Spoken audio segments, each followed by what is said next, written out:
All right, back here at Luke Betkin Field post-game as NJIT falls to the Wagner Seahawks by a score of 7-2. I'm here with head coach Travis Johnson and coach. Just looking from a game-to-game perspective, obviously the road trip wasn't as successful as you guys would have hoped, but you come here after 2 games where you give up 20-plus goals. You only give up 7 goals here. What are some of the improvements you guys think you made on the defensive end? We worked a lot of small group defensive drills, a lot of slide recover, communication. Communication was a big downfall for us in the past couple games. So we worked a lot of that this week. And coming out and approaching guys. We had a lot of improvement in that area. Still a lot to go. From an offensive standpoint, it seems like you guys have gotten into a little bit of a lull. You scored 2 goals, 3 goals, and 2 goals in the last 3 games. Is there any particular reason for that, or is it just the mid-season woes that come along with it? We're still trying to feel things out. I think we had some good offensive looks against Richmond in the first half. We didn't get those looks today. They did a great job of sliding early to us. Our guys didn't respond in a great way to it.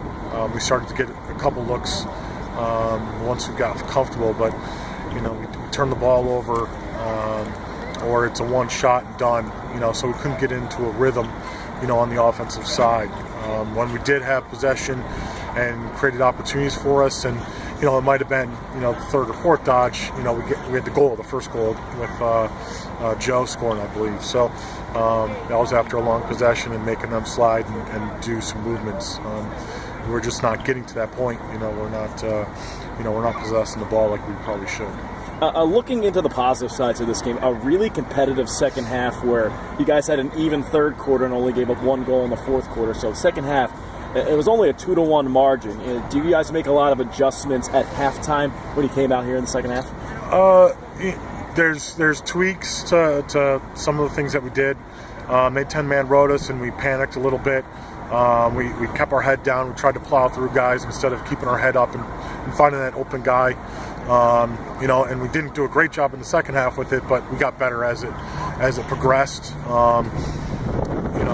The offensive side, there was a couple of adjustments. We did some good things off of it. We didn't create the goals that we'd like defensively. There's only some minor tweaks. A lot of that was communication for that. So, but it wasn't an overall throw everything out and start fresh at halftime. I think we had some good things in place for them. We just needed to kind of tweak it a little bit. One final question so we can get you out of the cold. You guys are really getting into a very busy stretch of your season. On Tuesday, you'll play your 4th game in your last 11 days. What do you do as a coach to not only keep your players motivated, but keep them fresh at this point?